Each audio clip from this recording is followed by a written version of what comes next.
السلام عليكم ورحمة الله. الحمد لله نحمده ونستعينه ونستغفره ونعوذ بالله من شرور أنفسنا ومن سيئات أعمالنا. من يهده الله فلا مضل له فلا هادي له، وأشهد أن لا إله إلا الله وحده لا شريك له، وأشهد أن محمدا صلى الله عليه وسلم عبده ورسوله. يا أيها الذين آمنوا اتقوا الله حق تقاته ولا تموتن إلا وأنتم مسلمون. يا أيها الناس اتقوا ربكم الذي خلقكم من نفس واحدة وخلق منها زوجها وبث منهما رجالا كثيرا ونساء، واتقوا الله الذي تساءلون به والأرحام إن الله كان عليكم رقيبا. يا أيها الذين آمنوا اتقوا الله وقولوا قولا سديدا يصلح لكم أعمالكم ويغفر لكم ذنوبكم، ومن يطع الله ورسوله فقد فاز فوزا عظيما. ألا إن أصدق الكلام كلام الله، وخير الهدي هدي محمد عليه الصلاة والسلام، وشر الأمور محدثاتها وكل محدثة بدعة وكل بدعة ضلالة وكل ضلالة في النار. Nous sommes le mercredi 20 Rabi' al-Awwal 1435 de l'Hégire, correspond au 22 janvier 2014. Nous sommes Inch'Allah Ta'ala avec le 31e cours du livre de Cheikh Fawzan Hafidahullah, le dogme du monothéisme, c'est-à-dire en arabe Aqidat al-Tawhid wa bayan ma yudaddha أو نقصها من الشرك الأكبر والأصغر والتعطيل والبدع وغير ذلك. Le titre d'aujourd'hui, c'est le 7e sous-chapitre, bi'idhnillahi ta'ala, c'est-à-dire s'approprier le droit de légiférer et de rendre les choses licites ou illicites. S'approprier le droit de légiférer et de rendre les choses licites ou illicites. Alhamdulillah, le cours d'aujourd'hui n'est pas long. En même temps, ça tombe bien parce que j'ai une toux qui n'arrête pas. Donc ça tombe bien. Plus je parle, plus je tousse. Oui. Cheikh Hafidahullah dit: décréter les lois aux gens, décréter les lois aux gens, régir leur culte, leur comportement social et les autres domaines, ainsi que pour trancher leurs litiges et mettre fin au conflit, est le droit d'Allah Azza wa Jal, Seigneur des mondes et Créateur des créatures.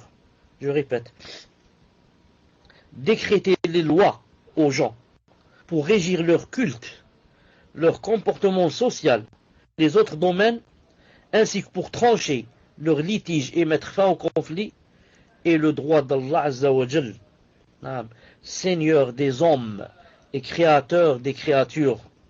Il a dit: ألا له الخلق والأمر تبارك الله رب العالمين. 7:54.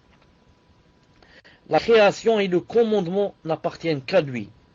Toute gloire à Allah Azza wa Jal, Seigneur de l'univers. La création et le commandement n'appartiennent qu'à lui. C'est lui qui doit commander, pas autre à sa place. Toute gloire à Allah Azza wa Jal.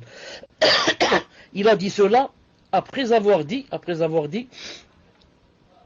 votre Seigneur, c'est Allah, qui a créé les cieux et la terre en 6 jours, puis s'est établi, istawa, au-dessus du trône. Il couvre le jour de la nuit, qui poursuit celui-ci sans arrêt. Il a créé le soleil, la lune et les étoiles, soumis à son commandement. Ensuite il a dit: la création et le commandement n'appartiennent qu'à lui. Gloire à Allah, Seigneur de l'univers. Donc, quand il a parlé de certaines choses qu'il a créées, il a dit: il a créé le soleil, la lune, les étoiles, elles sont toutes ces choses sont soumises à son commandement. Il a dit: la création et le commandement n'appartiennent qu'à lui. Allah Ta'ala veut dire dans ce verset que celui qui crée, seul lui a le droit de commander. Vous avez compris? Nous, qui nous a créés? Allah Ta'ala nous a créés, ce n'est pas le gouverneur. Donc Allah Ta'ala qui nous a créés, c'est lui qui doit quoi? Qui doit nous commander. Aucune personne dans le monde n'a le droit de commander les gens. Pourquoi? Tout simplement parce qu'elle ne les a pas créés. C'est pour cela que, par exemple, si vous, ou si nous, qui on enfante des enfants, c'est tout, on ne les crée pas. Si on va voir par exemple que c'est notre voisin qui les commande, on ne va pas accepter. Ça, tu vois que c'est ton voisin qui éduque ton enfant, qui lui donne des ordres, il commande, fais ceci, ne fais pas cela. Ça va t'énerver. Tu dis: comment? Il rentre dans mes affaires. Imagine, Tu ne l'as pas créé, tu l'as seulement enfanté. Imagine Allah Ta'ala t'a créé. Ensuite, on lui enlève le commandement. Donc Allah Ta'ala est capable de créer, mais n'est pas capable de commander. Ces lois ont des défauts, donc. S'il ne peut pas commander, on ne peut pas marcher sur ces lois. C'est que ces lois ne conviennent pas, elles ont des défauts. Et pourtant, il nous a créé du néant. Comment se fait-il qu'il ne sache pas? Ne cite pas lui qui a créé. Subhanallah. Le cheikh dit, c'est lui Azza wa Jal qui sait ce qui est convenable pour ses serviteurs et le leur décrète. Étant donné qu'il est leur Seigneur, il instaure pour eux des lois. Et étant donné qu'ils sont ses serviteurs, ils acceptent ces lois et ce sont eux qui en tirent profit. Allah dit dans le Coran, Ya alladhina amanu ati'u Allah wa ulil amri minkum. Fa in tanaza'tum fi shay'in farudduhu ila Allah wa rasul. In kuntum tu'minuna billahi wal yawmil akhir. Dhalika khayr wa ahsanu ta'wila. 4:59. Ô les croyants, obéissez à Allah Azza wa Jal et obéissez aux messagers et à ceux d'entre ils détiennent le commandement. Puis, si vous vous disputez en quoi que ce soit, renvoyez là la chose, la dispute à Allah et aux messagers. Si vous croyez en Allah et au jour dernier, ce sera bien mieux et de meilleure interprétation et aboutissement. Je disais, il a dit, si vous vous disputez en quoi que ce soit, renvoyez cette dispute, cherchez la solution, ou dans le Coran et la Sunna, en revenant vers Allah ou son messager. S'il est vivant et sa Sunna s'il est mort. Dans le cas où vous croyez en Allah au jour dernier. Ça, si vraiment vous croyez en Allah Ta'ala au jour dernier. Si vous n'y croyez pas maintenant, ce n'est pas un problème. Si vous croyez en Allah Ta'ala au jour dernier, quand vous avez une dispute, vous devez revenir vers le Coran et vers la Sunna. La Sunna. Il a dit aussi, le Cheikh, cite, il a dit aussi, ما اختلفتم فيه من شيء فحكمه إلى الله ذلكم الله ربي عليه توكلت وإب 42:10. Sur toutes vos divergences, le jugement appartient à Allah. Tel est Allah mon Seigneur. En lui je place ma confiance et c'est à lui que je retourne. Sur toutes vos divergences, le jugement appartient à qui? Allah Ta'ala. Naam. Voilà le vrai croyant. Dès qu'il y a une divergence avec une personne, il lui dit, viens, on revient à Allah Ta'ala et à son prophète. Celui à qui il donne raison, c'est qui a raison. Et celui à qui il donne tort, c'est lui qui a tort. Tu acceptes ou non? S'il dit non, c'est un munafiq. Naam. S'il dit non, c'est un munafiq.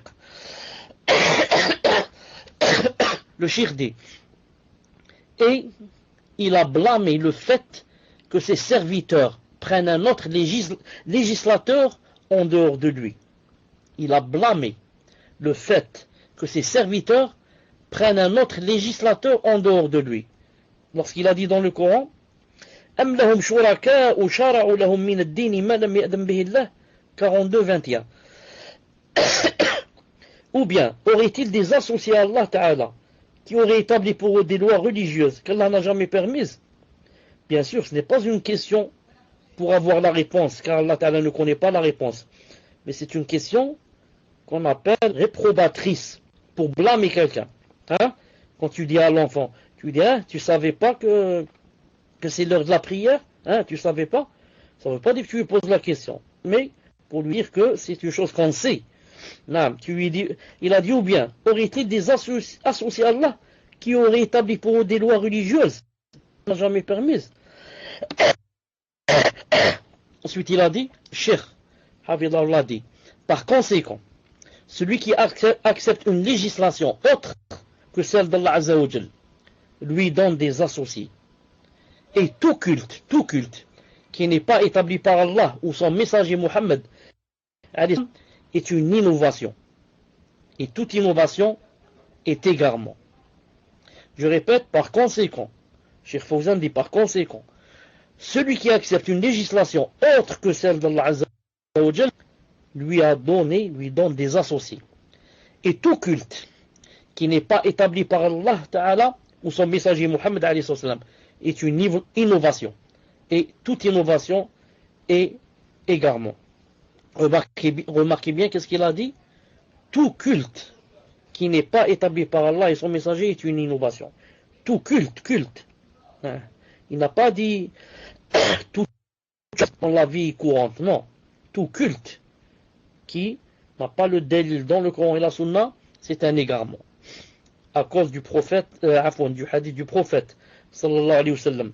من أحدث في أمرنا هذا ما ليس منه فهو رد. وفي رواية من عمل ليس عليه أمرنا فهو رد. Quiconque introduit dans notre affaire, c'est-à-dire dans notre religion, ce qui n'en fait pas partie, son acte sera raté. Bukhari Muslim. Quiconque introduit dans notre religion, ce qui n'en fait pas partie, son acte sera rejeté. Et dans une autre version, quiconque fait un acte qui n'est pas conforme à l'islam, son acte sera rejeté. Quiconque fait un acte qui n'est pas conforme à notre affaire, c'est-à-dire l'islam, son acte sera rejeté, rapporté par Muslim.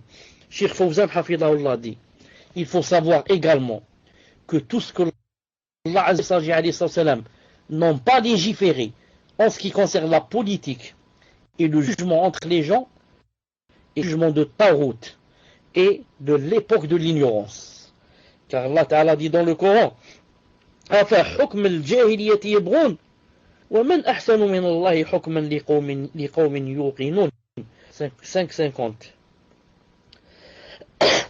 Est-ce que donc le jugement du temps de l'ignorance qu'il cherche, qu'est-ce qu'il cherche? Le jugement de la période anti-islam. Qu'y a-t-il de meilleur qu'Allah en matière de jugement pour des gens qui vraiment ont une foi ferme? Qu'est-ce qu'ils veulent ces gens-là? Ils ne veulent pas mon jugement de la djiliya avant de rentrer dans l'islam, avant que l'islam ne vienne. Le jugement des Qurayshites d'autrefois. Naam. Quelqu'un tue, on tue 100 à sa place, 10 à sa place. Naam. Pour eux, on tue des gens et comme ça. Naam. Vous voulez ce jugement, vous ne voulez pas d'Allah subhanahu wa ta'ala. Pourquoi? Y a-t-il meilleur qu'Allah ta'ala en meilleur jugement? Naam. Mais Allah ta'ala dit pour des gens qui ont une foi ferme. Celui qui n'a pas la foi ferme, il est mudabdab. Il est possible que, astaghfirullah, qu'il pense que peut-être que quelqu'un peut avoir un jugement comme Allah ou mieux qu'Allah. Mais si quelqu'un a la foi ferme, jamais. Pourquoi? Parce qu'il connaît Allah subhanahu wa ta'ala, de par ses noms et ses attributs. Mais celui qui ne connaît pas Allah azza wa jal, peut-être il le prend comme ça pour, astaghfirullah, comme ça, comme on dit, une personne vraiment intelligente. Il dit Allah ta'ala, c'est, si je puis dire, une personne, mais vraiment très très intelligente, c'est tout. On ne connaît pas Allah subhanahu wa ta'ala. C'est pour ça qu'il y a une foi ferme, c'est que personne ne peut égaler Allah. En aucune. Et aussi quoi? En sa législation, en sa sharia. C'est la meilleure. C'est meilleur. Aucune loi humaine ne peut l'égaler. Alors qu'en est-il? Ne peut être mieux qu'elle. Ça c'est impossible. Le fait de rendre licite ou illicite, c'est le droit exclusif d'Allah Azza wa Jal. Et il n'est permis à personne, de partager avec lui. Allah Ta'ala dit dans وَلَا تَأْكُلُوا مِمَّا لَمْ يُذْكَرِ اسْمُ اللَّهِ عَلَيْهِ إِنَّهُ لَفِسْقٌ وَإِنَّ الشَّيَاطِينَ لَيُوحُونَ إِلَى أَوْلِيَائِهِمْ لِيُجَادِلُوكُمْ وَإِنْ أَطَعْتُمُوهُمْ إِنَّكُمْ مُشْرِكُونَ. Et ne mangez pas de sur quoi le nom d'Allah n'a pas été prononcé. Ne mangez pas des choses qui n'ont pas été égorgées en disant Bismillah dessus. Car ce serait assurément une perversité. Il a dit les diables inspirent à leurs alliés de disputer avec vous. Ensuite il a dit si vous leur obéissez, vous deviendrez certes des associateurs. Si vous leur obéissez, vous deviendrez certes des associateurs. Cheikh Fawzan dit Hafidallah, Allah Ta'ala a considéré dans ce verset l'obéissance à Satan et ses partisans dans ce qu'ils ont rendu licite de ce qu'Allah Ta'ala a interdit comme étant une association. Également, qui obéissent aux savants et dirigeants dans l'interdiction de ce qu'il a permis ou dans la permission de ce qu'il a interdit, ils les auront adoptés comme Dieu en dehors d'Allah. D'après la parole d'Allah. Lorsque Allah Ta'ala dit dans le Coran, il a dit اتخذوا أحبارهم ورهبانهم أربابا من دون المسيح ابن مريم وما أمروا إلا يعبدوا إلها واحدا لا إله إلا هو سبحانه عما يشركون. Ils ont pris leurs rabbins et leurs moines. Les rabbins, c'est pour les juifs, les chrétiens. Ainsi que le Christ, Isa alayhi salam, fils de Marie, ils les ont pris comme seigneurs en dehors d'Allah. Alors qu'on ne leur a commandé qu'un Dieu unique. Pas de divinité à part lui. Gloire à lui. Il est au-dessus de ce qui lui associe. Tawbah 31. Cheikh Fawzan Hafidallah dit, dans un hadith, le prophète sallallahu alayhi wa sallam récita ce verset à Adi ibn Hatim, qui lui dit, il lui a d'après un hadith que le prophète sallallahu alayhi wa sallam a cité ce verset à un sahabi radiyallahu ta'ala anhu, il lui a dit, c'est-à-dire qu'ils ont pris leur rabbin et leur moine ainsi que comme seigneur en dehors d'Allah. Qu'a dit le sahabi radiyallahu ta'ala anhu? وفي الحديث فقال يا رسول الله لسنا نعبدهم قال عليه السلام أليس يحلون لكم ما تحلونه ويون ما حل الله فتمونه قال لا qu'est-ce qu'il a dit قال عليه السلام فتلك عبادتهم. Donc le messager عليه السلام quand il a lu ce qu'il a dit, il a dit oh Majid Allah, nous ne les adorions pas, nous on n'adore pas les rabbins et les man.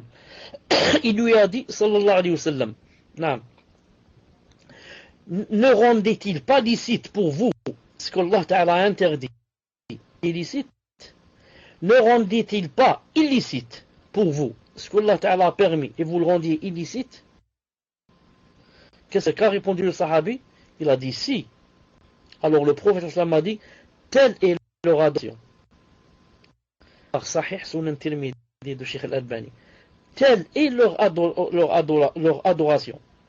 Le fait que quelqu'un rende une chose licite et que tu le suives en cela, ou qu'il rende une chose illicite, qu'il la rende licite et que tu le suives en cela, tu l'as adoré. Tu l'as pris en Dieu et tu l'as adoré. C'est ce qu'a voulu dire le prophète sallallahu alayhi wa sallam. Cheikh Fawzan dit donc leur obéissance dans ce qu'ils rendent licite ou illicite en dehors d'Allah est devenue une adoration, une association. Et il s'agit là d'une association majeure qui s'oppose au monothéisme, qui est le sens tiré de l'attestation La ilaha illallah. Le Cheikh dit cette attestation indique notamment que la permission et l'interdiction des choses est un droit réservé à Allah. Ceci vaut pour ceux qui obéissent aux savants et aux adorateurs à propos de la permission et de l'interdiction qui s'opposent à la loi divine. Alors c'est-à-dire les individus qui sont les plus proches de la science et de la religion, leur erreur peut provenir d'un effort d'interprétation juridique qui n'a pas abouti à ce qui est correct, et que cet effort est récompensé. Que penser alors de ceux qui se soumettent aux lois instituées par les mécréants et les athées, les importent et les appliquent dans les pays musulmans? Ensuite il a dit La hawla wa la quwwata illa billah al-ali al-azim.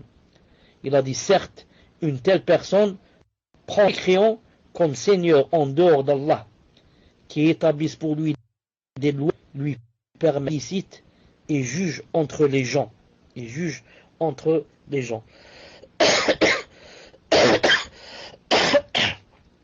Donc voilà, Inch'Allah Ta'ala, pour le cours d'aujourd'hui. Inch'Allah Ta'ala, vous vous préparez pour les questions-réponses, bi'idhnillahi ta'ala, surtout celles qui ont un rapport avec le cours. Subhanak Allahumma bihamdik, ashhadu an la ilaha illa ant, astaghfiruka wa atubu ilayk. Assalamu alaykum wa rahmatullahi wa barakatuh. Ma question est en rapport avec le cours précédent. Il y a 2 ans, j'ai divorcé par khola en Algérie et ils m'ont condamné à payer une somme à mon ex-mari de 40 000 dinars selon la loi civile du code de la famille pour avoir demandé le divorce. Et toutes les dépenses du divorce sont à ma charge. À ce jour, je voulais savoir si je dois lui payer ces sommes mentionnées dans le jugement alors que je lui ai rendu ma dot en argent. Je ne comprends pas comment un pays musulman juge selon la charia et condamne avec des lois civiles. Éclairez-moi, cheikh, barakallahu fikum. Wa alaykum salam wa rahmatullahi wa barakatuh. En fait, ensuite, si elle a rempli les conditions pour le demander, on seulement la dot. Et le mari prend seulement. Maintenant, si elle propose moins que la dot et il accepte, c'est lui qui s'est désisté de son haq. Maintenant, s'ils ont, après avoir demandé le khul, ils t'ont forcé à demander, à payer une amende de 40 000 dinars, quelque chose comme ça. Non. Peut-être, Allahu alam, je ne sais pas. Ça, c'est pas dans la charia, mais peut-être que le mari a demandé des dommages et intérêts, peut-être. Comme quoi, tu lui as fait telle et telle chose, tu lui as fait perdre telle et telle chose. Allahu alam, j'étais pas présent. Maintenant, je ne sais pas pourquoi ils ont demandé cette somme. Je ne connais pas ici dans la loi algérienne que si une femme divorce, on lui fait payer ces choses-là citées ici. Ensuite, quant à la dernière question, comment se fait-il que juge par la charia et lui fasse appliquer des lois pareilles? Des fois, le juge, c'est pas dans tous les cas qu'il juge par la charia. Des fois, tu tombes sur un juge qui n'est pas, peut-être n'aime pas la charia. Non. Donc cela dépend du juge. Si pas par la charia et personne ne lui demande cela, ne lui dit pas pourquoi tu n'as pas jugé avec la charia. Donc lui, il s'en fout. Ensuite, il y a autre chose. Des fois, qu'est-ce qu'ils font dans le Parlement, etc. Ils vont chercher des avis. Des avis comme ça, qui se trouvent par exemple chez les fuqaha et chez les savants, etc. Et ils les appliquent même si c'est contraire à la charia. Comme le cas par exemple, qu'en Algérie, c'est interdit à quelqu'un de prendre une coépouse. C'est interdit de prendre une coépouse, sauf si la première lui signe. Ça, il n'y a pas dans la charia. Dans la charia, on peut se marier avec une deuxième, troisième, quatrième, sans même deux premières. Ici en Algérie, il te dit il faut que la première vienne signer. Et ça, il n'y a pas dans la charia. C'est pas... Donc il ne faut pas s'étonner.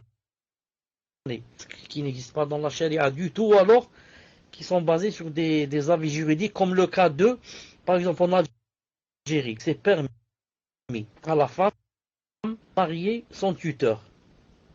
Et si tu leur dis pourquoi, et le prophète a bien dit qu'il n'y avait pas de mariage sans tuteur, ni s'il n'y a pas de feu témoin. Ils te disent, c'est l'avis de Abu Hanifa. Abu Hanifa a dit qu'elle peut se marier sans tuteur, si elle est pubère. Donc, c'est comme ça qu'ils voient eux. Allah yahdina wa yahdihum jami'an. Tfadhal. Question suivante, cher. Question d'un frère qui dit qu'Allah vous récompense et vous guérisse. Ma question est la suivante. Concernant le passage où vous citez, ce passage, c'est la loi d'Allah qui devance les lois des êtres humains. Comment expliquer ce sujet important à des non-musulmans qui pour eux les lois laïques passent avant les lois du Créateur? Je précise que ces personnes sont de mon entourage et que je vois régulièrement. Il faut leur expliquer avec les délits, donnant des des petits épines pour qu'ils lisent, en leur expliquant que Allah Ta'ala a dit Allah lahu al-khalq wal-amr. Il a dit qu'il avait la création et qu'il a le commandement. Il n'a pas une seule chose, il a les deux, et le commandement. Et celui qui crée, qui doit commander. Personne d'autre à sa place. Donc, et il faut essayer de, de leur faire expliquer cela avec des dalils petit à petit. Et eux, faire la quête de la science, ils vont commencer à apprendre la science, ils apprendront bi'idhnillah cette chose. Naam. Tfadlal. Allah Ta'ala t'aide. Amin. Barakallahu fikum, cher. Je voulais juste signaler aux frères Fauzi et aux frères Riyad, c'est-à-dire les frères qui enregistrent, Barakallahu fikum, quand ça coupe chez vous, de le dire à cher. Parce que des fois, il y a des audios qui sont retransmises et il y a des coupures et on ne comprend plus rien. Et ça en va de la responsabilité de la da'wah. Barakallahu fikum. Donc surtout vous qui enregistrez. Donc question suivante d'une sœur qui dit: dans un cours précédent, vous avez parlé de l'héritage. Que celui qui a apostasié, sa famille n'hérite pas de lui. J'aimerais vous poser une question sur l'héritage. En fait, je suis converti, alhamdoulilah, j'aurais voulu savoir, quand mon père décédera, ne pouvant pas hériter de lui, il ne veut pas faire un testament. Est-ce que si ma part d'héritage, je la laisse à mon frère, et qu'un jour il m'en donne une partie, qu'il souhaite, de ce que je lui ai donné comme un cadeau de sa part, est-ce autorisé? Donc, si la sœur, en fait, ne prend pas son héritage, il laisse sa part d'héritage à son frère. Et que plus tard, son frère lui donnera cette part d'héritage en cadeau. C'est-à-dire, pas cette part d'héritage totale, mais une partie. Par exemple, le père, normalement, doit léguer 10 000 euros. Et normalement, c'est 5 000 euros pour le frère et 5 000 euros pour la sœur en France. Et la sœur, donc, comme elle sait qu'elle n'a pas le droit d'hériter de son père, elle va tout laisser pour son frère. C'est-à-dire que c'est lui qui héritera de 10 000 euros. Et plus tard, le frère lui donnera en cadeau. Pendant sa vie, il lui donnera 5 000 euros, 4 000 euros ou autre. Elle veut savoir si elle a le droit de toucher et de prendre cet argent cher. Barakallahu fikum. Elle doit mettre dans la tête que puisqu'il ne veut pas faire de testament, donc elle doit mettre dans le cœur et dans la tête, si son père va décéder, qu'elle n'a droit à aucun sou dans l'héritage. Aucun sou dans l'héritage. Maintenant, qu'est-ce qui va se passer? Donc son frère et ses frères ou ses sœurs, je ne sais pas qui, les autres enfants, vont hériter. Et elle va hériter. Ensuite, ceux qui vont, s'ils veulent lui donner leur part entière, ou bien la moitié, ou bien 5 000 euros, ou bien 10 000, eh bien, alhamdoulilah, c'est une ni'ma qui vient de Allah subhanahu wa ta'ala. Pourquoi? Parce qu'eux, les kuffars, ils ont hérité d'un kafir. Et le kafir, s'il veut donner quelque chose, c'est quoi? C'est halal. C'est un peu comme la zakat. Imagine un richard. Est-ce que j'ai le droit de te donner la zakat? J'ai pas le droit. Je vais donner à mon voisin qui mesquine, c'est un pauvre, nécessiteux. Vous avez compris? Je vais donner à mon voisin la zakat. Je lui donne la zakat. Ensuite, mon voisin à qui j'ai donné la zakat, qui la mérite parce qu'il est pauvre, va rencontrer le mec et lui dit: tiens, on m'a donné 1000 zakat, 500 euros. C'est possible, c'est pas possible. C'est possible. Et c'est halal. Pourquoi? Parce qu'il ne lui a pas donné cet argent, mais il lui a donné cet argent comme un don, ou une offrande, ou une... Naam. Et la zakat n'a pas été donnée aux riches. A été qui, lui, il en fait ce qu'il veut. Voilà, Inch'Allah Ta'ala, il y a un hadith Bukhari très connu que le prophète Aslam a senti de la viande dans la marmite quand il est rentré à la maison. Il a dit: c'est quoi? Qu'est-ce qu'il y a dans la marmite? C'est-à-dire, je sens la viande. Il lui a dit: c'est une sadaqa. On lui a dit: c'est une sadaqa qu'on a donnée à Barira. Barira, c'est qui? Une servante de Aïcha qu'elle a achetée. Il a dit, ça veut dire, quand on lui a dit comme ça, pourquoi? Ça veut dire que tu ne peux pas manger, ya Rasulallah. Pourquoi? Parce que Rasulullah sallallahu alayhi wa sallam ne mangeait pas l'aumône. Ne mange pas aussi la zakat. Qu'est-ce qu'il a répondu alayhi salam? Il a dit, pour elle, pour Barira, c'est une sadaqa. Et pour moi, ou alors pour nous, c'est un cadeau. Donc, si cette viande a été donnée directement au prophète islam, c'est interdit qu'il mange. Mais si elle passe par le biais d'une autre personne, comme ici par Barira, c'est permis de manger. Parce que cette sadaqa, on ne l'a pas donnée au prophète islam, on l'a donnée à Barira. La même chose ici, je dis à Sam, l'héritage t'a pas donné, t'as pas été ton frère. Il est permis qu'il t'en donne. Bi'idnillahi azza wa jal. Tfaddal. Barakallahu fikum, cher. Question suivante d'une sœur qui dit: Ah, ya cher, je souhaite savoir, dans le cadre du travail, si c'est permis d'adhérer au syndicat ou de créer son syndicat au travail, en sachant que ce sont des lois françaises. Jazakumullahu khairan, cher. Tu as dit une personne voulait rentrer dans le syndicat, est-ce que c'est ça? Elle veut savoir si une personne peut faire partie d'un syndicat ou créer elle-même son syndicat, sachant qu'on y appliquera des lois françaises. Barakallahu fikum, cher. Je lui conseille de s'éloigner de ce syndicat et de ce qui lui ressemble. Parce qu'elle-même reconnaît qu'elle ne va pas appliquer les lois d'Allah subhanahu wa ta'ala. Donc, automatiquement, elle va faire du dôme, enlever à celui qui a le droit et donner à celui qui n'en a pas, et comme ça. Je lui conseille, bi'idnillahi ta'ala, de préserver sa religion et de s'en éloigner, bi'idnillahi ta'ala, tant que les lois ne sont pas conformes à la charia. Tfaddal, wallahu ta'ala alam. Barakallahu fikum, cher. Question suivante d'une sœur qui dit: qu'Allah Ta'ala vous préserve de tout mal et vous récompense, ainsi que les admins et tous les frères et toutes les sœurs. Question de Aqidah, cher. Est-ce que le fait de croire au cycle de l'eau, comme quoi l'eau s'évapore, se condense, puis la pluie tombe, etc., est-ce que cela est du shirk dans la seigneurie, car on attribue le fait de pleuvoir à autre qu'Allah Ta'ala?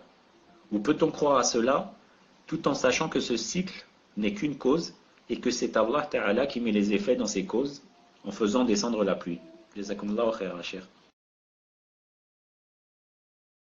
Est-ce que tu peux m'expliquer ce qu'elle veut dire en résumé, très vite?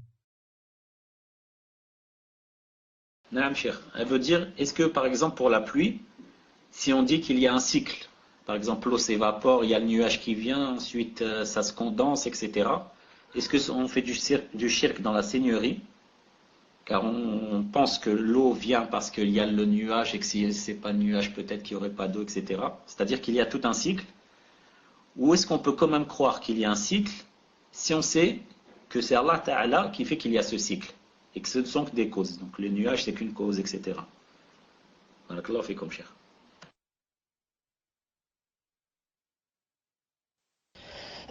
La personne qui va dire que la pluie tombe, permission d'Allah, par le biais qu'Allah Ta'ala fait tomber la pluie par le biais d'un cycle, est quelqu'un de sunni. Il est dans la droiture. Il est dans la droiture. Quand est-ce qu'il devient haram, il rentre dans le shirk? C'est le cycle qui fait pas Allah. Mais si Allah Ta'ala fait tomber la pluie en faisant venir le nuage, ce que veut dire la personne, c'est permis bi'idhnillah ta'ala, car Allah Ta'ala أأنتم أنزلتموه من المزن أم نحن المنزلون. Il a dit, est-ce vous qui l'avez fait descendre, c'est-à-dire l'eau, en sommes-nous le descendeur? Qui a fait descendre l'eau du nuage? Donc Allah Ta'ala te dit ici que il fait du nuage. Ce n'est pas toi qui a fait descendre l'eau du nuage, mais que Allah dans l'eau du nuage. Et plus, une seconde, je vais vous donner un verset plus clair qui montre bien Allah Ta'ala. Il faut que j'écrive le verset en arabe.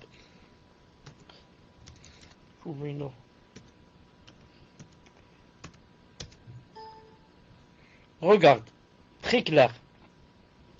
N'as-tu pas vu qu'Allah Ta'ala pousse les nuages, ensuite il les réunit, il en fait un amas, et tu vois la pluie sortir de son sein, et il fait descendre du ciel de la grêle provenant des nuages, il en frappe qui il veut, il écarte de qui il veut, peu s'en faut, etc., etc. Donc Allah Ta'ala montre bien que, il pousse les nuages, ensuite il les réunit, il en fait un amas, ensuite la pluie descend bi'idhnillahi ta'ala. Celui qui dit que Allah Ta'ala, par le biais d'un cycle, celui-là a dit exactement ce que Allah Ta'ala a dit dans le Coran. Naam, tfadhal. Barakallahu fikum, cher. Question suivante d'un frère qui dit: je voudrais savoir si quand une personne meurt et que les anges viennent la réconforter en lui disant: n'ayez pas peur et ne soyez pas affligés, mais ayez la bonne nouvelle du paradis qui vous était promis. Est-il possible qu'elle subisse quand même le châtiment de la tombe et les angoisses du jour du jugement? Donc, est-il possible, cher, qu'elle subisse quand même le châtiment de la tombe et les angoisses du jour du jugement, et peut-être même l'enfer pour un certain temps? Ou bien est-ce que lorsque les anges disent cela, cela veut dire que la personne va aller au paradis, bi'idhnillah, sans avoir aucun châtiment? Pouvez-vous nous éclairer, cher? Barakallahu fikum. Ce que je sais, Wallahu Ta'ala alam, que si Allah Ta'ala envoie les anges pour annoncer la bonne nouvelle à la personne, c'est que, alhamdoulilah, tout va aller, masha'Allah. Sinon, on va y avoir contradiction. Je t'annonce la bonne nouvelle, ensuite, c'est la grande joie qui rentre dans le cœur pour que, une demi-heure après, tu sois châtié dans la tombe. Vous ne sentez pas qu'il y a une sorte de contrariété? Non. Même si je dis, quand on annonce aux croyants une bonne, etc., on dire que il va être ressuscité, que il ne va pas ressentir ce qu'on appelle ahwal al-qiyama. Ahwal al-qiyama, c'est-à-dire que on va pas dire il va pas avoir peur, il va pas trembler, il va pas tomber évanoui. Il ne va pas suer, il ne va pas... Tout ça, il doit passer par ce chemin, car il doit passer sur le sirat et il doit rester des années à attendre Allah subhanahu wa ta'ala, 40 ans, les yeux qui ne se ferment pas, les yeux levés vers le ciel, et comme ça. Tout ça, il doit le subir, même si on lui a annoncé la bonne nouvelle, bi'idhnillahi ta'ala. Naam, tfadhal. Barakallahu fikum, cher. Question d'une sœur. Ma question concerne le cours précédent. Comment répondre à quelqu'un qui définit un pays musulman uniquement comme étant un pays où le dirigeant juge avec la charia? Barakallahu fikum, cher. En fait, il y en a qui disent ainsi.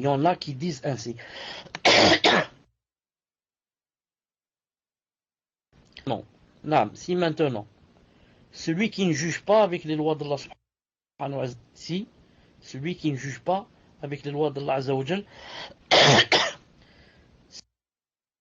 si d'après lui la fois passée, et que il reconnaît le stade qu'il faut juger avec les lois d'Allah subhanahu wa ta'ala, mais les lois là où sont meilleures, reconnaît le statut, ou bien faire ça, bon, je sors et je reviens. Salam alaikum, est-ce que vous m'entendez?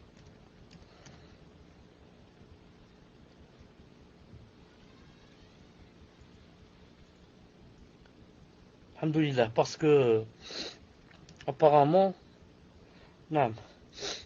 c'est la connexion, Allah ta'ala alam.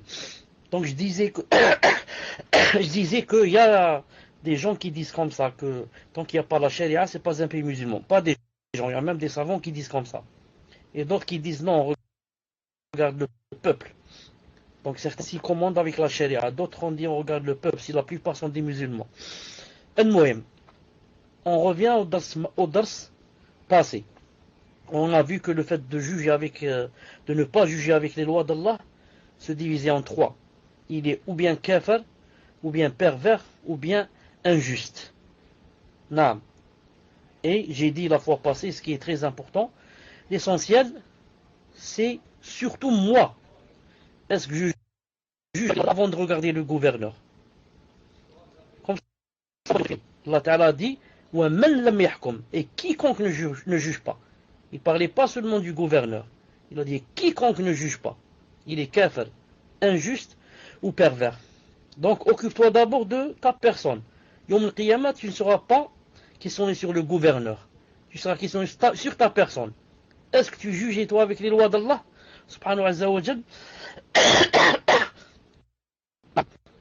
Par contre, on a demandé au gouverneur est-ce qu'il jugeait les gens avec les lois d'Allah. Donc en ce sens, alhamdoulilah, on est mieux que le gouverneur. Celui qui n'est pas gouverneur sera mieux Yom al-Qiyamah et plus à l'aise que le gouverneur. Car on ne demandera pas à la personne sur le gouverneur, mais on demandera au gouverneur sur la personne. Naam. Tfaddal. Barakallah fikum, cher.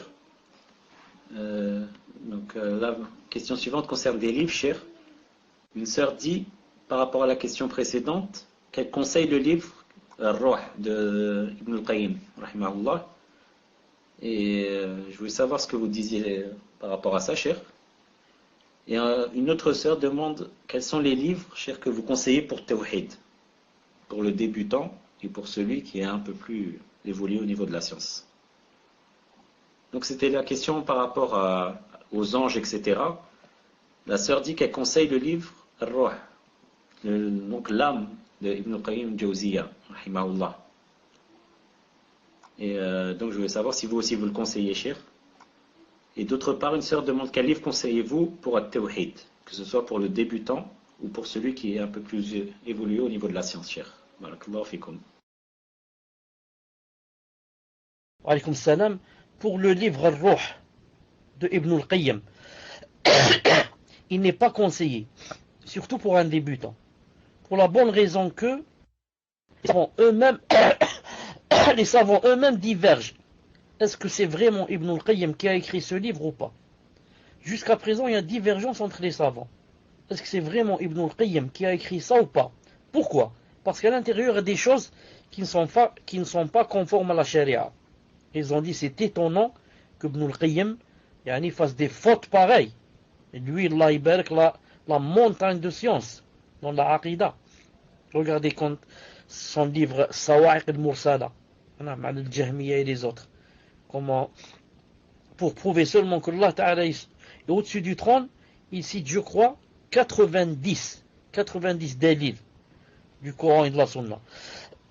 Donc, certains ont dit que ce n'est pas vraiment son livre. Et d'autres ont dit, peut-être c'est son livre, mais dans ce cas, c'est l'un des premiers livres qu'il a dû écrire.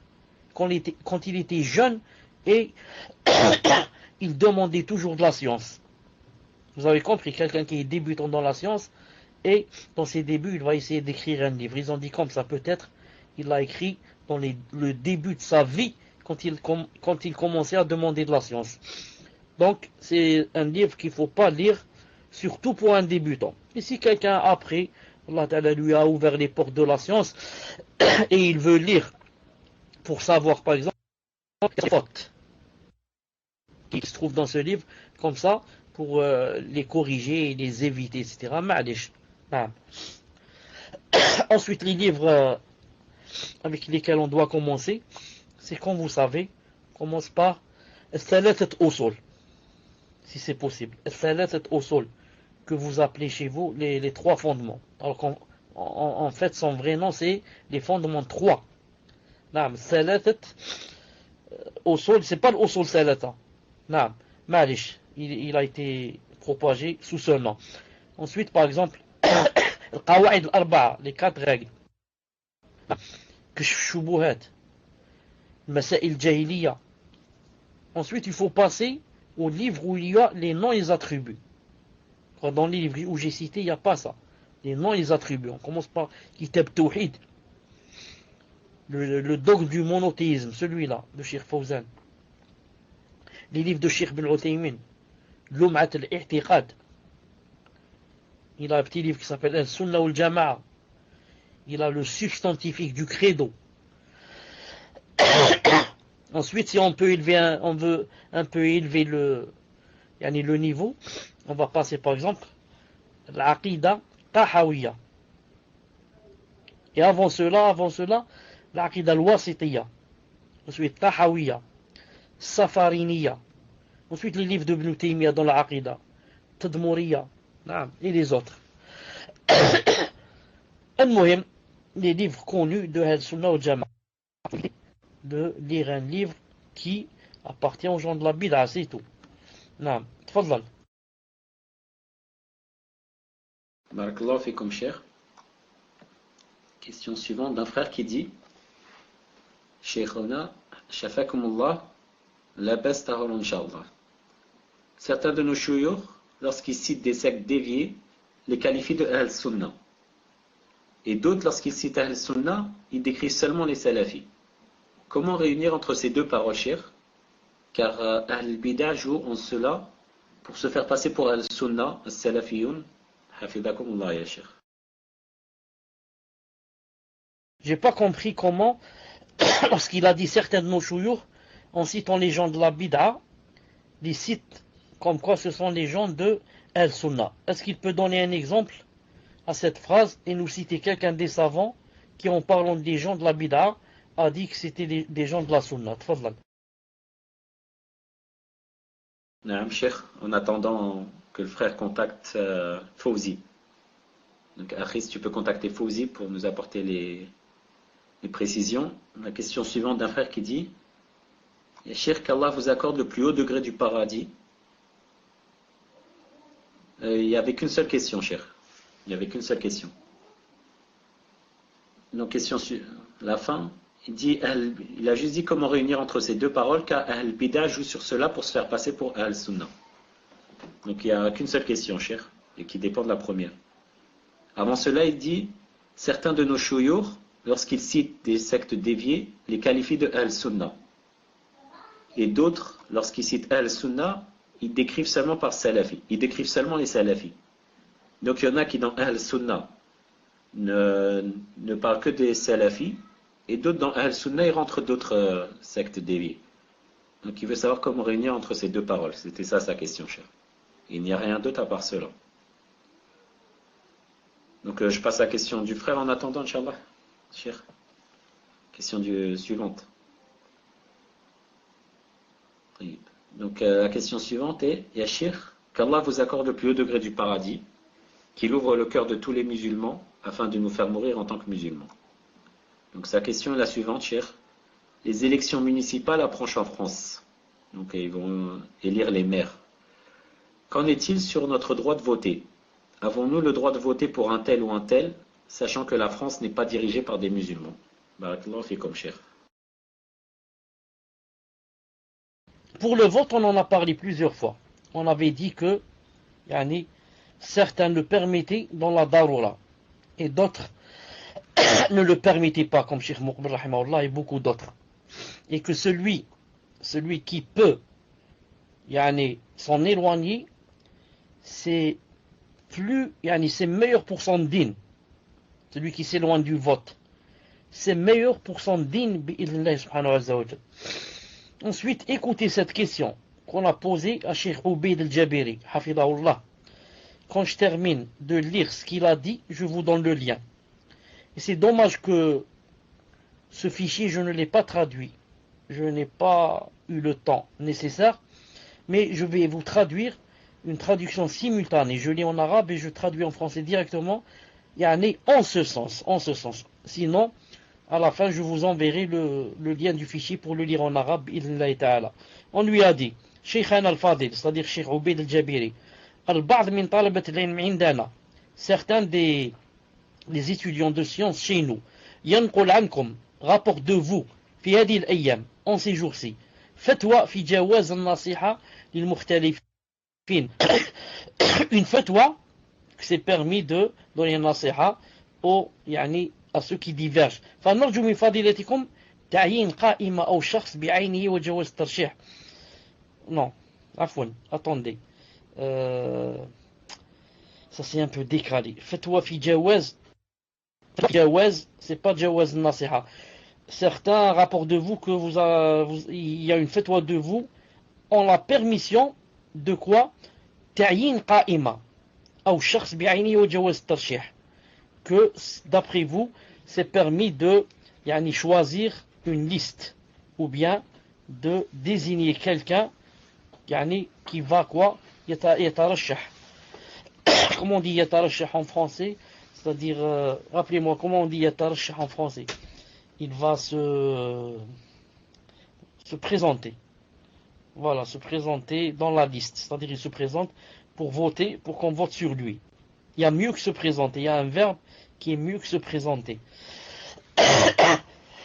Malish. فنرجو النصيحة, on demande donc quelle est la nasiha, et barakallahu fikum de nous montrer le vrai dans cette mas'ala. Qu'est-ce qu'il dit? Hafidallah, il dit Bismillah ar-Rahman ar-Rahim, والصلاة على السلام على أشرف المرسلين. أما بعد فإن حاصل ما نفتي به في الانتخابات ولنا سلف من علماء معاصرين والذي نرى أن منهم أئمة أن الانتخابات داخلة على الإسلام ووافدة. Il a dit, voilà, il se porte candidat, exactement, il se porte candidat. Il a dit, Bismillah ar-Rahman ar-Rahim, wassalatu wassalam ala ashraf al-mursalin. Il a dit, je donne, à peu près ce qu'il a dit. Il a dit, Cheikh Ubaid al-Jabiri a dit, hafidallah, il a dit, ce que nous, ce qui est notre foi en cette chose. Et nous avons des prédécesseurs parmi les aïmma qui nous ont précédés dans cette chose. C'est quoi la fatwa? Il a dit, c'est que le vote, c'est vraiment une chose qui n'existe pas en islam. Et que on a fait rentrer en islam. Une chose vraiment dakhila. Il n'existe pas en islam. Mais qu'on a fait rentrer en islam. وَلَيْسَتْ هِيَ مِنْ شَرْعِ مُحَمَّدٍ صلى الله عليه وسلم.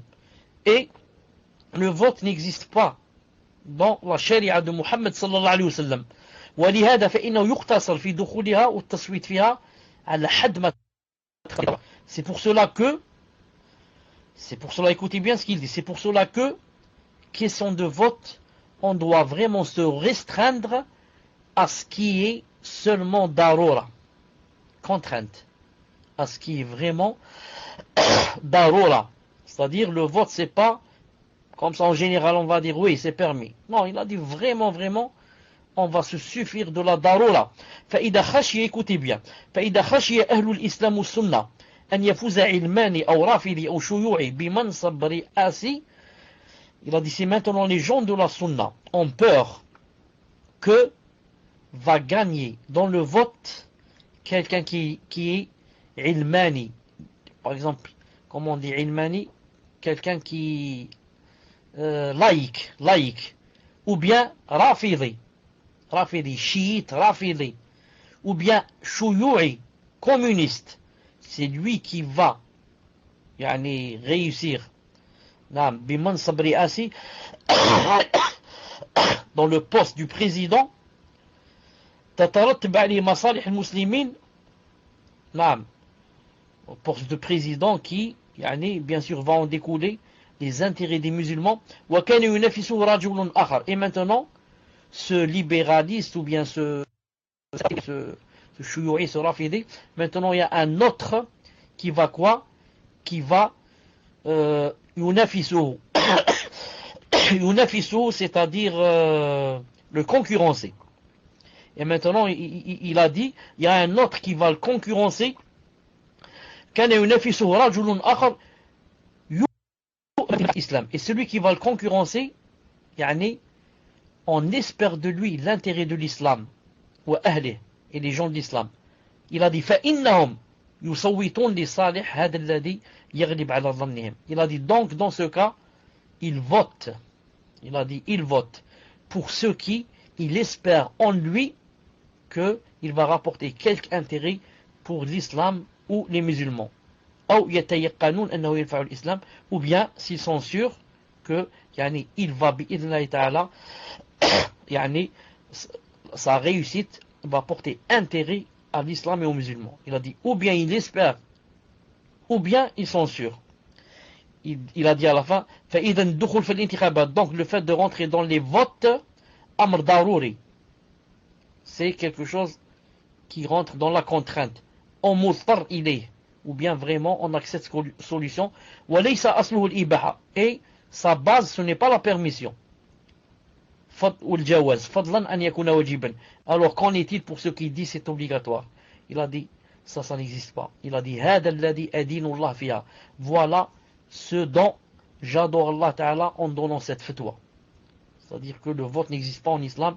Et si maintenant on le fait, c'est vraiment quand on est dans la daroura, pour ne pas laisser quelqu'un de daté, etc., prendre la place de quelqu'un qui est mieux que lui, qui rapporte du bien à l'islam. Wallahu ta'ala a'lam. Naam. Voilà maintenant le lien. Vous pouvez trouver ça bi'idhnillahi ta'ala.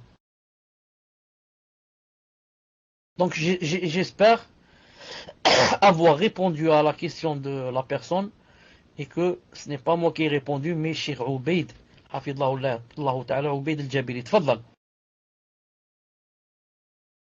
Barakallahu fikum, cher. D'autant plus que j'ai pu lire par-ci et par-là, qu'on disait que vous autorisiez le vôtre, etc., comme si c'était une parole qui venait de vous, cher. Alors qu'à chaque fois, vous citez la parole des savants sur ces choses-là. Donc, cher, je reviens sur la question du frère qui a dit certains de nos chouyours, lorsqu'ils citent des sectes déviées, les qualifient de Al-Sunnah, et d'autres, lorsqu'ils citent Al-Sunnah, ils décrivent seulement par Salafi. Donc, il dit Cheikh al-Rajhi, hafidhahullah, donc, dit dans un passage de Ajwibatul Mufida, quant aux Murji'a Fuqaha, qui sont un groupe de Al-Sunnah, ils disent que Al-Iman est Al-Qawl wa Tasdiq. Donc, je vous mets sa parole, Inch'Allah, Cheikh.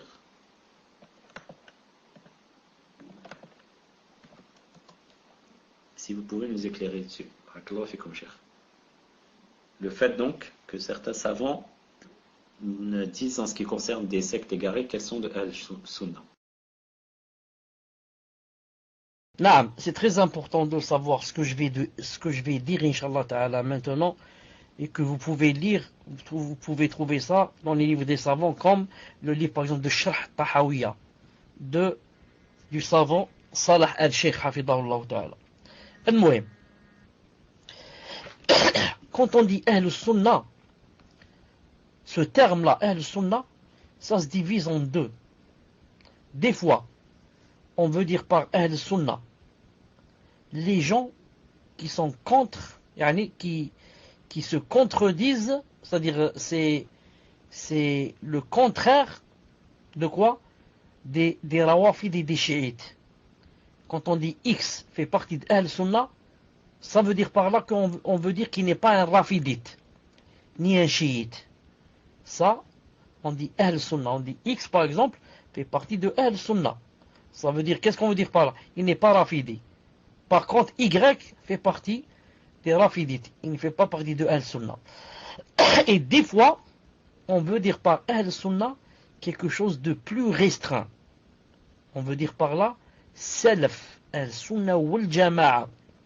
Dans ce cas, on fait sortir le premier groupe qu'on a fait rentrer dans Al-Sunnah.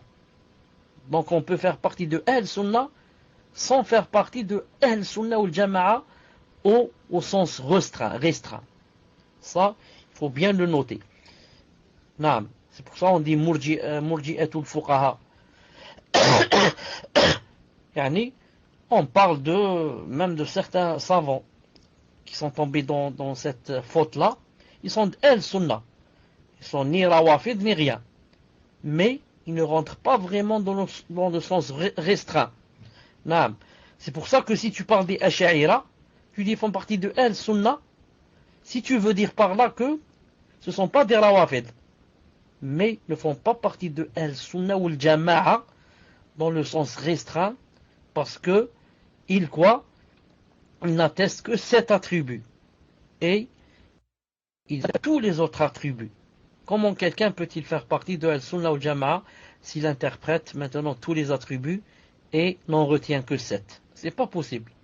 Mais Rawafid, il fait partie de Al-Sunnah. C'est-à-dire dans le sens où il ne fait pas partie des Rawafid, c'est tout. Wallahu ta'ala alam. Tfadlal. Barakallahu fikum, cheikh. Le frère demande, est-ce que l'on peut dire que l'autre terme inclut toutes les firqa qui n'ont pas de bid'a mukaffirat? Donc est-ce que ce terme inclut toutes les firqa qui n'ont pas de bid'a mukaffirat? J'ai pas compris. J'ai pas compris de quel terme il parle. Que Ahl-Sunnah au sens général, pas au sens restreint. Allahu a'lam. C'est vrai. Car s'ils ont une bid'a mukaffira, il est sorti d'Al-Sunnah. Carrément, naam. Wallahu ta'ala alam. Tfadlal. Barakallahu fikum, cheikh. Donc la question suivante d'un frère qui dit, cheikh, qu'Allah vous guérisse. Dans un cours précédent, vous avez parlé d'une règle que personne n'est châtié s'il fait un péché sans savoir. J'ai entendu quelqu'un qui disait que cette règle est juste, sauf pour le shirk. C'est-à-dire que si on fait le shirk, même si on ne savait pas, on ira quand même en enfer éternellement. Est-ce que cela est vrai, cheikh? Et une autre personne disait que les parents du prophète, sallallahu alayhi wa sallam, n'iront pas en enfer, car ils ne savaient pas qu'ils faisaient le shirk. Barakallahu fikum, cheikh, nous éclairer sur ces 2 points. C'est 2 personnes. La première qui a dit que, sauf le shirk, on n'est pas excusé.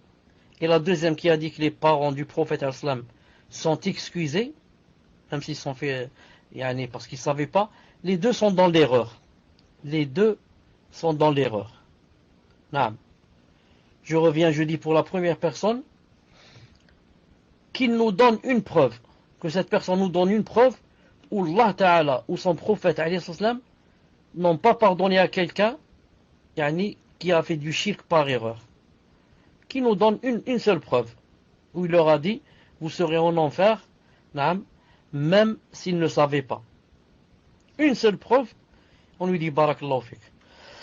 Cheikh Ibn Uthaymin dans tous ses livres a vraiment insisté que il n'y a aucune chose dans laquelle Allah Ta'ala ne te pardonne pas si tu l'as faite par erreur.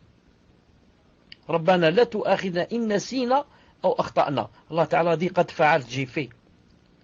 La dua, ya Allah Ta'ala ne nous châtie pas, ne punit pas si on fait une chose par erreur ou par oubli. Allah Ta'ala a répondu, il a dit j'ai fait. Naam, je châtie pas, j'accepte, j'ai accepté. Hadith rapporté par Muslim. Allah Ta'ala a dit naam, j'accepte. Qad fa'alt. C'est même contraire à quoi? La logique. Comment une chose, je l'ai fait, sans savoir, je vais être puni. Même astaghfirullah, quelqu'un peut dire à Allah yawm al-qiyamah, ya Allah, vous êtes le tout miséricordieux, le très miséricordieux, et moi, j'ai fait une chose, sans savoir, vous allez me punir. Ya Allah, moi je croyais que vous punissiez quelqu'un exprès, sciemment, pas celui qui se trompe. Vous avez dit dans le Coran que vous ne châtiez pas celui qui se trompe. Vous avez compris. Mais par contre, on dit, la personne peut avoir des péchés. Des péchés pourquoi? Pour ne pas avoir demandé la science. Non, pour ne pas avoir demandé la science. Et on peut même lui dire par exemple, d'aller refaire cette chose, de jeûner par exemple. Si elle a mangé et il y a des savants, etc., elle n'a pas demandé. Elle n'a pas demandé, elle croit qu'on ne jeûne pas. Naam, va rattraper. Comme ça pour te punir. Naam. Pourquoi? Parce que tu n'as pas demandé. Et il y avait des savants devant toi. Mais, comme ça en général, et dire que Allah Ta'ala ne pardonne pas. Mais si c'est du shirk, même si tu ne savais pas, naam, ça c'est vraiment faux. et Cheikh Ibn Uthaymin dans ses livres, pour ceux qui ont lu ses livres, insiste beaucoup sur cette chose. Il dit, comme Allah Ta'ala pardonne à la personne qui ne sait pas une petite chose qui a rapport avec les monstrues ou autre chose, de même, il pardonne aussi pour si c'est kofr. Il dit comme ça, si c'est kofr. Naam. A dit la première.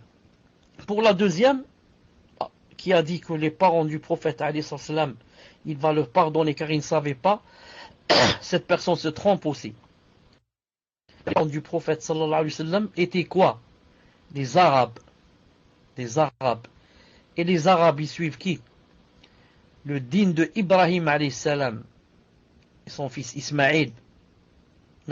C'est pour ça, si vous allez voir l'arbre, comment qu'on appelle? L'arbre, c'est pas, non, c'est pas, il y a un mot, l'arbre comme ça, on va monter, voilà, généalogique, ça, et on va monter, vous allez trouver que toutes les religions, enfin, toutes les législations, qui sont venues aux chrétiens, aux juifs, à tous les autres, d'un côté, des milliers, et de l'autre, ou plutôt des centaines, parce qu'il y a mille et quelques nabis. Et de l'autre, vous allez trouver seulement, on commence de Adam, ensuite on descend jusqu'à Ibrahim alayhi salam, ensuite il y a son fils Ismaël, ensuite direct jusqu'aux Arabes de Quraysh, et les parents du prophète islam qui étaient juste avant. Tout cela devait suivre qui? Suivait la religion de Ibrahim alayhi salam. Ensuite, ils ont dévié d'elle. Ils ont dévié en connaissance de cause. Ils ont commencé à adorer les statues, etc. Allah Ta'ala ne leur pardonnera pas et iront en enfer, comme a dit le prophète alayhi salam, que ses parents étaient en enfer. Et celui qui va pardonner, on va lui dire, donc toi, tu prétends aimer les parents du prophète alayhi salam plus que le prophète alayhi salam. Le prophète alayhi salam, le hadith se trouve dans Sahih Muslim. Quelqu'un a dit, le prophète alayhi salam une fois a pleuré et a fait pleurer tous ceux qui étaient avec lui devant la tombe de sa mère. On lui a dit, pourquoi tu pleurais à Rasulullah? Il a dit, j'ai demandé à Allah Ta'ala de pardonner à ma mère, il n'a pas accepté. Ensuite, je lui ai demandé de visiter sa tombe, il me l'a permis. Il a pleuré et a fait pleurer tout le monde. Donc le prophète pleure parce qu'il sait que Allah Ta'ala ne va pas pardonner à sa mère. Et je dis pas cet ignorant miskin, peut-être que c'est tout ce qu'il a appris. Et cette personne miskina a dit que si, il va lui pardonner. Alors, dommage que le prophète n'a pas entendu ta parole, sinon il serait content. Il y a une personne en France qui a dit que il va pardonner à mes parents. Alhamdoulilah, moi je pleure pour rien. Je suis en train de pleurer alors qu'il y a une personne en France qui sait qu'il va pardonner à mes parents. Alhamdoulilah. Vous avez compris? Tfadal. Il reste combien de temps en fait pour les questions? Parce que je sais pas. J'ai oublié l'heure du début. Et c'est vrai, cher, c'est étonnant à quel point beaucoup de musulmans refusent les hadiths authentiques pour parler des parents du prophète alayhi salam. Alors qu'il y a un verset qui parle des parents d'Ibrahim alayhi salam et tout le monde l'accepte. Mais quand c'est notre prophète alayhi salam, il ne l'accepte pas. C'est vrai, tout le monde accepte le verset de Ibrahim alayhi salam. Comme quoi son père, quand Ibrahim demande à son père, il dit Waghfir li abi innahu kana min ad-dallin. Ya Rabbi, pardonne à mon père, il était des égarés. C'est-à-dire le père d'Ibrahim. Et dans Sahih al-Bukhari, que Allah Ta'ala va ressusciter le père de Ibrahim dans la forme d'un animal. Un yen. L'yen. Naam. Subhanallah al-Azim. Il a dit ensuite, on va le prendre par la queue. Le père de Ibrahim. On va le prendre par la queue, on va le jeter dans le Jahannam. Pourquoi tu acceptes ça du père de Ibrahim alayhi salam et tu n'acceptes pas la même chose du père de Muhammad alayhi salam? Subhanallah al-Azim. Ensuite, quand tu as dit la plupart des musulmans n'acceptent pas, pour deux raisons. La première, ils n'ont pas de science. La plupart des musulmans n'ont pas de science. Comme vous le savez, ne demande pas la science. Tu lui dis, viens assister à un cours et apprendre. Oh, il te dit, c'est pas obligatoire. Moi, je prie, et alhamdoulilah, Allah Ta'ala sait ce qu'il y a dans les cœurs. Ça, c'est la première. Parce que, au lieu de suivre la science, ils suivent la harifa, les sentiments. Si tu vas suivre les sentiments, c'est vrai. Comment? Le père du prophète va aller en enfer? C'est pas possible. Il va te dire, le prophète, c'est la meilleure créature. Comme ça, ils disent. La meilleure créature, son père, va aller en enfer. J'accepte pas ça. D'accord, tu n'acceptes pas ça de moi. Mais c'est le prophète lui-même qui a dit ça. Alors, tu suis le prophète ou tu suis tes patients? Le prophète lui-même a dit, mes parents iront en enfer. Il a pleuré, il a demandé pardon, Allah n'a pas accepté.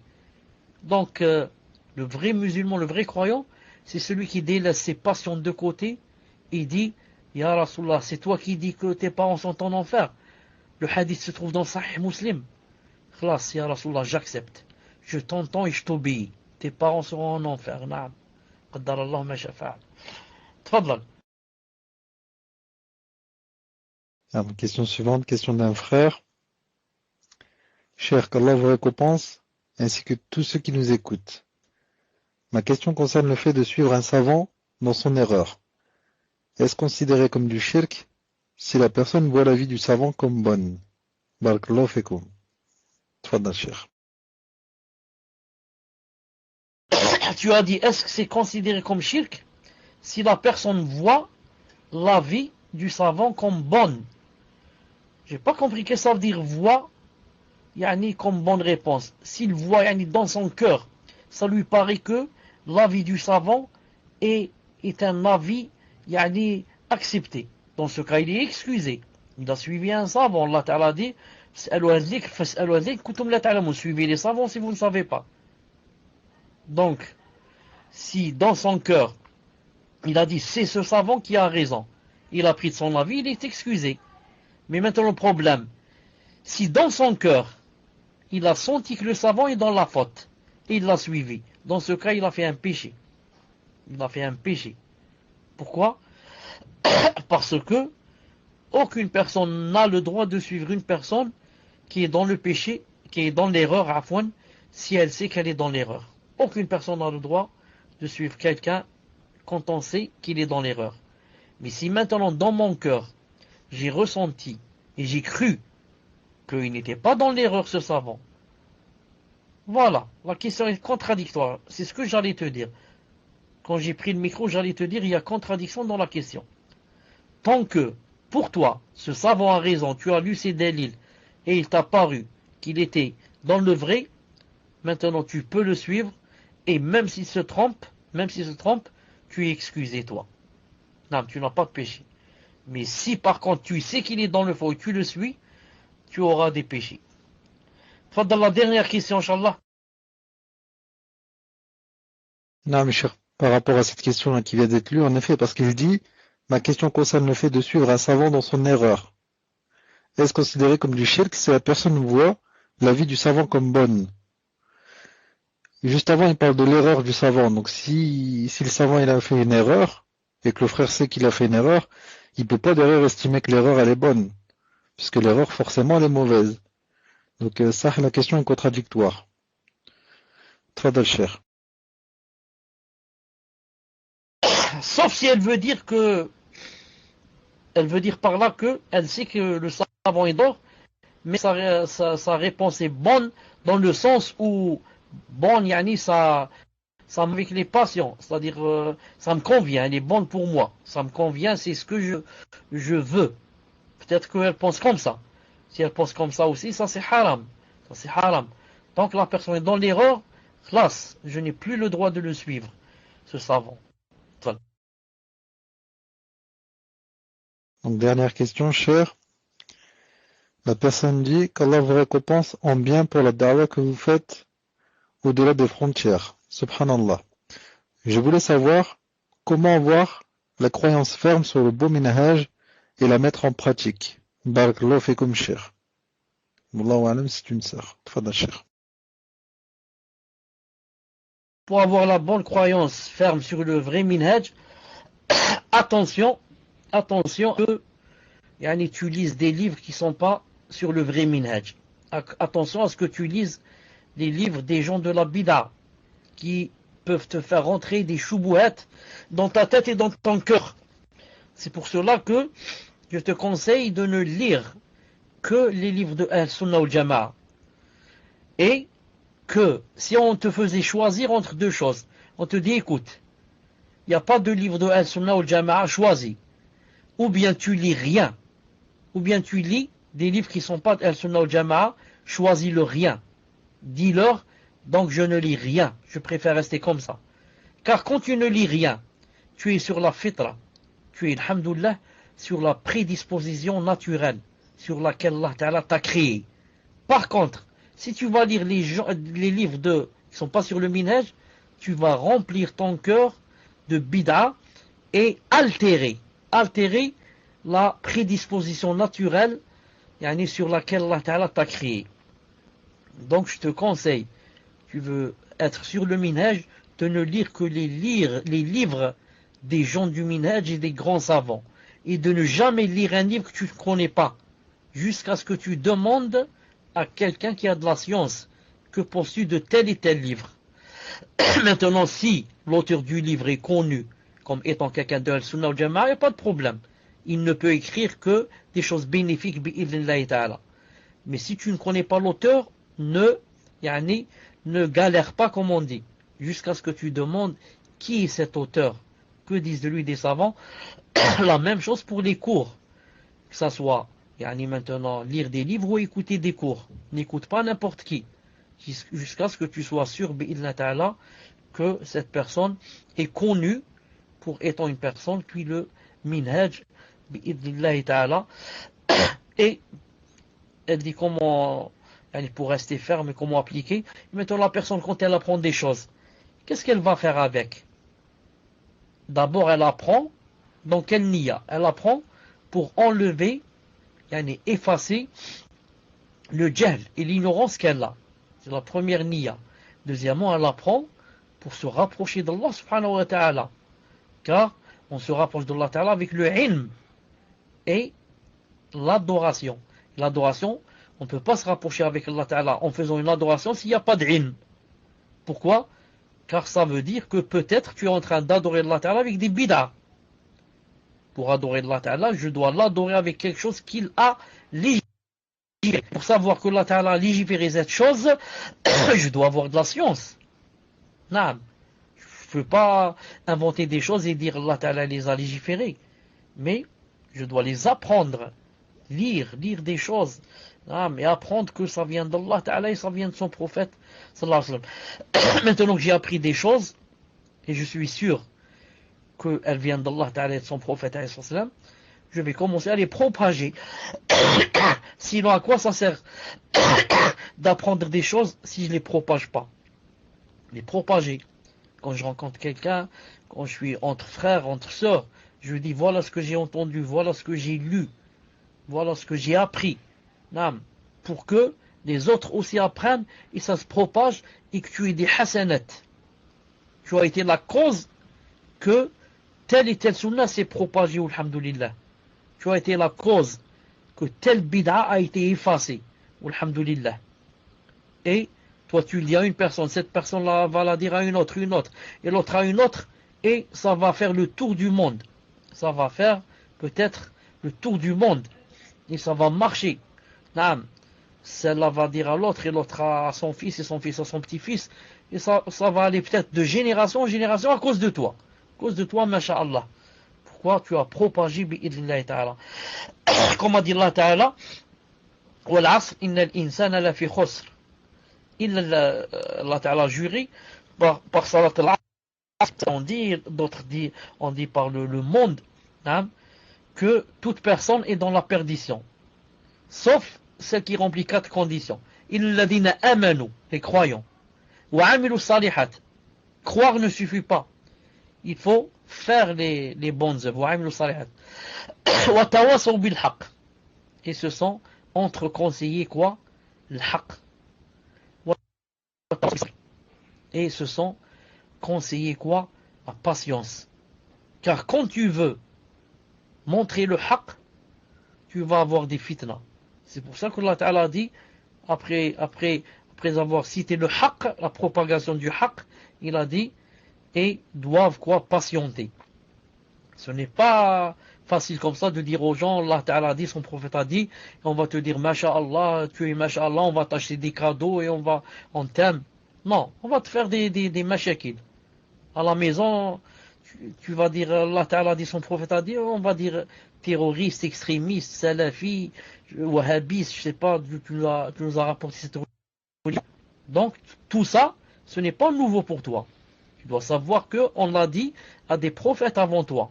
On l'a dit à des milliers, voire des millions, voire des milliards de gens avant toi. Et tu dis, Alhamdulillah, je fais partie de ceux et celles qui m'ont précédé, auxquels on a dit cette chose. Alhamdulillah. Et regardez ce verset, une seconde, hein. Je vous ramène un verset qui fortifie cela.